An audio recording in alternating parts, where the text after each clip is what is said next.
I'm Jim Barry. Welcome once again to Miami Life, the show that gets up close with the interesting people and explores the topics that matter most to folks right here in South Florida. And of course, few subjects matter more to parents than education, and that is why the dismantling of the Department of Education is raising eyebrows all the way from here to Washington, D.C. This week, the department laid off nearly half its workforce, eliminating more than 1,300 jobs. Those workers will get 3 months' worth of salary and benefits, and after that, good luck. Officials say those layoffs impact every sector of the department. President Trump says abolishing the Department of Education is a priority, part of his plan to shrink the size of the federal government. In a statement, Secretary of Education Linda McMahon said, quote, "Today's reduction in force reflects the Department of Education's commitment to efficiency, accountability, and ensuring that resources are directed where they matter most, to students, parents, and teachers." But that is not how our guest on Miami Live sees it. Helping us take a deep dive on this topic is Karla Hernández-Mats. She is president of the Miami-Dade Teachers Union for the past decade or so. Karla, thank you for joining us. You heard what the Secretary of Education said, that this is a redirection of resources. Why aren't you buying that? You know, it just smells foul. There is a way of doing this. We're certainly not against making sure that bureaucratic systems are not more efficient. I think everybody always needs, you know, a little touch-up. But this is actually a very deceitful and sneaky way of doing it, because there is a way that Congress should be able to vote on this. There are laws that should be implemented in order for this to happen. And so they're trying not to do this. They're trying to circumvent what already exists. And so they're asking Linda McMahon to just create these reduction in force, and this is going to impact our kids. How so? So, you know, Miami-Dade County Public Schools is a top-notch district. We have over 95% graduation rate, and we're really proud of that. It's because of the high-quality educators that we have and the programs that exist. We have students with that are not native English speakers that need those resources. Those programs are funded by the Department of Education. Over 5.5 million nationwide students have access to that. We also have students with special needs, students with autism, students with a learning disability, students that are visually or hearing impaired. They get resources from the Department of Education, and that is about 7.5 million children across the nation. And that's just, you know, the tip of the iceberg. When you talk about students of low-income families, working-class families that are trying to make ends meet, and they have students that need intervention in math and reading, our schools offer those programs and get the high graduation rates that we do have because of funding from the Department of Education. I understand also there's concern about student loans and student aid for some students. Absolutely. We tell kids that this is the American dream and they can reach for the stars, and if they have the access and they want to, you know, go to college, that they should. And we also offer CTE programs, which are career technical education, so that students can know refrigeration and air conditioning and mechanics and plumbing and construction. And those are things that are also funded by the Department of Education. So this is an attack on opportunity for our children. This is an attack on our public schools, and we need parents to stand up and tell Congress that this is not okay and to advocate for the Department of Education. Playing devil's advocate with you for a minute, critics say the Department of Education has had a $100 billion budget, but it's expensive, it's inefficient and ineffective. It points to the fact that student test scores have not gone up. What would you say to those concerns? Well, you know, I just mentioned what our district is currently doing. We have very high, the highest we've ever had, over 95% graduation rate. We're doing very well with obtaining kids from different countries and different needs and making sure that they have access to high quality education. And while, you know, I do think that sometimes bureaucracies need to trim and be more efficient, the fact is that, you know, the Department of Education is just a drop in the bucket with federal funding. The highest expenses come from military and medical needs. Right. So this is really not the way to give tax cuts to billionaires off the backs of our children. It's not okay. President Trump said public education ought to be handled by the states. Given what you've seen from the state of Florida and Tallahassee in particular, how does that concern you? It does, because Florida is always almost dead last in terms of funding for public schools. We've seen a concerted effort to defund public education for the last 20 years. And so we believe that if they do this block grant where they give the money to the states, states will do more of what they're already doing. And right now they're privatizing public education by giving public tax dollars to private schools when it's not creating opportunities for kids, because our kids are not going to these schools. They're giving access to wealthy people to have tax breaks. So what do you think is the real end game here? You know, I think that there is a person, Elon Musk from South Africa, who has never stepped a day in any of our schools, doesn't know a thing about public education and the work that we do. And he's trying to create these tax cuts for billionaires off the backs of our kids. You say parents ought to speak up. What can they do if they're concerned? Well, we need them to reach out to their Congress folks, to the senators, and let them know that we are expecting Congress and the courts to act appropriately, to block these things, to intervene, because our children are counting on us. You know, one day that we take away from a student's access to education has detrimental effects, and we can't do that right now. So we need parents and community members to really lean into this moment and speak up, because we cannot allow this to happen. How many teachers do you represent at the union? 17,000 teachers. You're about to step down. What's your next move? Maybe I'll join the circus, because this is crazy right now. You're not going to join the circus. I know you got something up your sleeve. And whatever it is, we'll be eager to stand by to find out what it is. Thank you, Jim. I appreciate that. Thank you. Karla Hernández-Mats. That's a good line, though. Up next on Miami Live, taking the fight to cancer to the boxing ring. Meet a local cancer survivor who put on the gloves at a special event to help others. And also, Hank Tester brings us the story of the woman who saved Ocean Drive's Art Deco splendor. Miami Life is coming right back.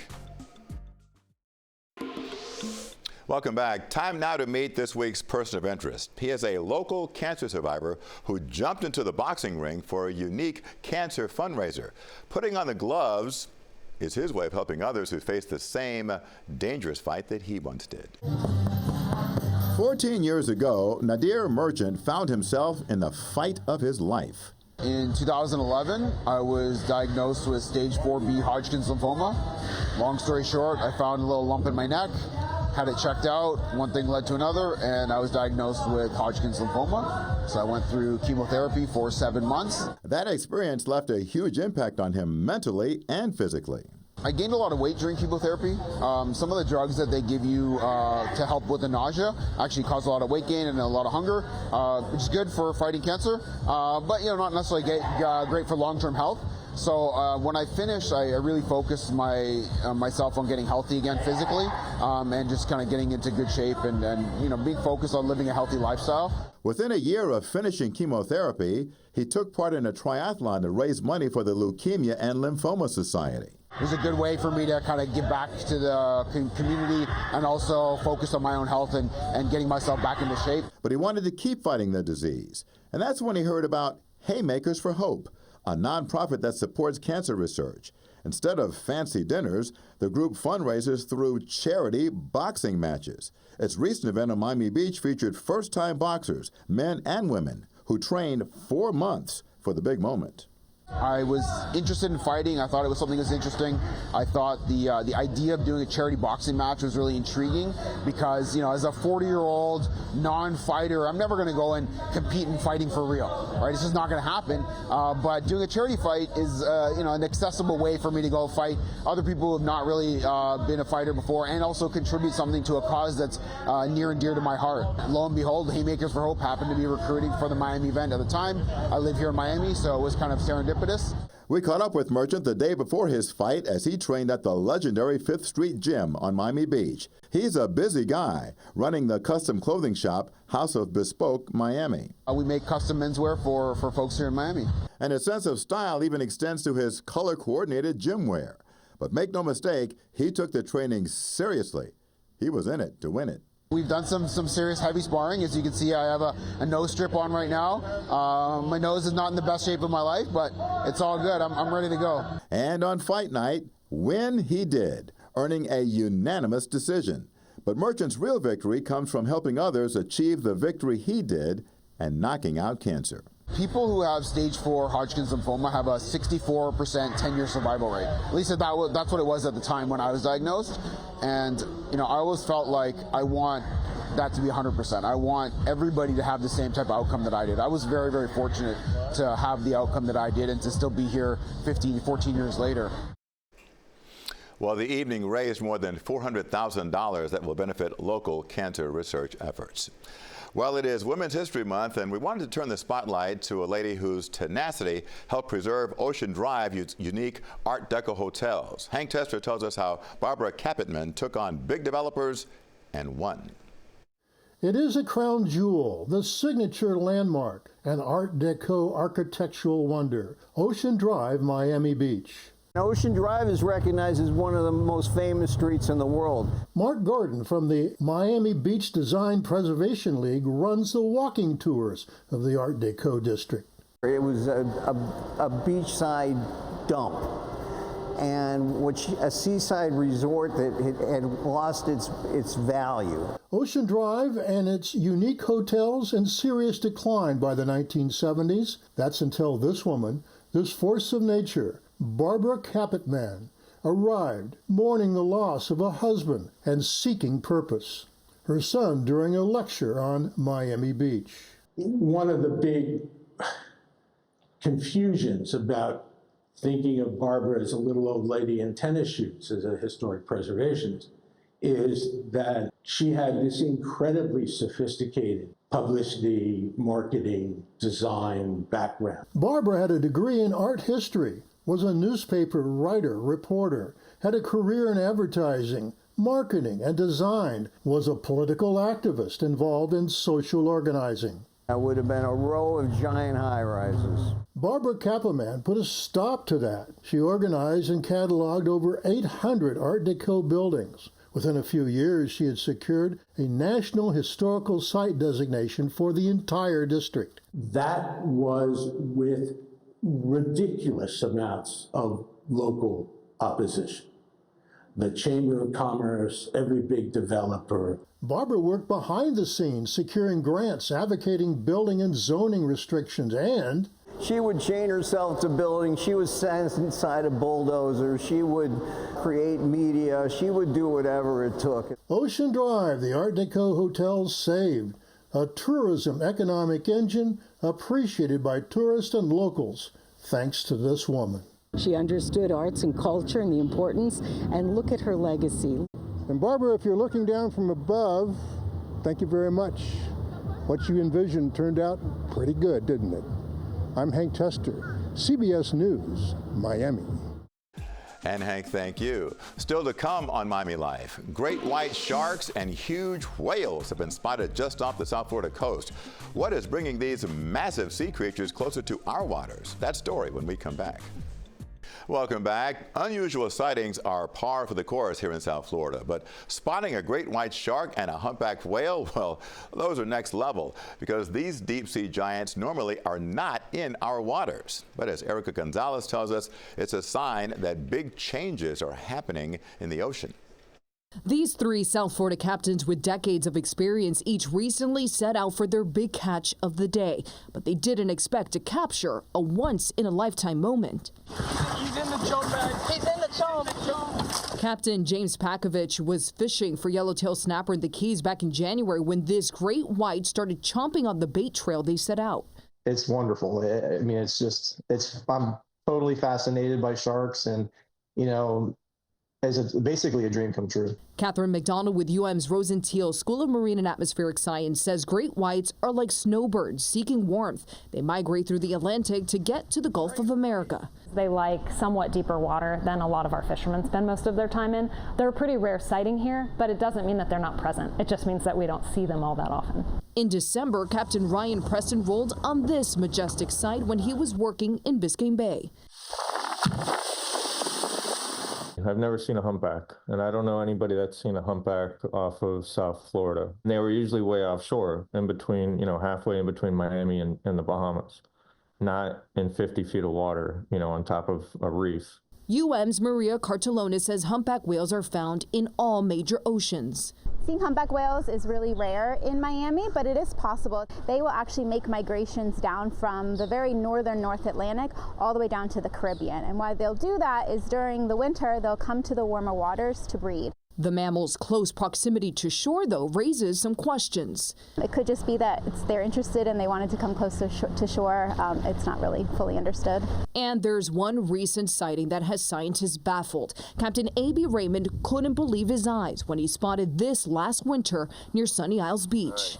That is a giant whale, is what this is. It's only a 26-foot boat, so that 40 or 50-foot whale just dwarfed us when it went underneath it. It really just humbled us. A stunning sight because, as Karla explains, the gray whale was hunted to extinction in the 1700s and has not been seen in the Atlantic for hundreds of years. That may likely be due to climate change, just in that they are able to now make their way through passages when there's less sea ice in certain seasons to be able to access the Atlantic Ocean again. And that was Erica Gonzalez reporting. By the way, shark experts say do not freak out about the great whites in our waters because unlike in the movie Jaws, dun, dun, dun, dun, dun, dun, in real life, they say these sharks tend to mind their own business. We'll be right back. Welcome back. Well, every Friday on our 10 p.m. newscast on CW Miami 33, I sound off on newsmaking topics in a segment we call Absolutely Not. And this week, I weighed in on a proposal to rename Miami streets, some of them, after hip-hop phrases. Miami-Dade County Commissioner Keon Hardiman wants to rename some streets in Miami after popular hip-hop phrases. Hardiman suggested one street be renamed after this lyric from Trick Daddy. You got to understand, Trick love the kids. Another street would bear this name from DJ Khaled. We the best music. That's right. In Liberty City, Hardiman wants Trick Love the Kid Street to run right by We the Best Boulevard. At first, I thought he was joking, but is he? Absolutely not. What I want to do was create a tourist attraction. Hardiman actually brought up this idea before his fellow county commissioners, who spent an hour of precious time debating the merits of Hardiman's idea. To sell us on it, the county commissioner met our Maribel Rodriguez in the neighborhood where he grew up. I want people to feel good about their place. So do I, but is this how to do it? No, man, absolutely not. You name streets after people who make or made an impact. In Liberty City, there is the Marshall Davis Cultural Arts Center and the Sandrell Rivers Performing Arts Theater, named after people who contributed mightily to raising the bar for their community. Naming a street after lyrics is peculiar and maybe inappropriate.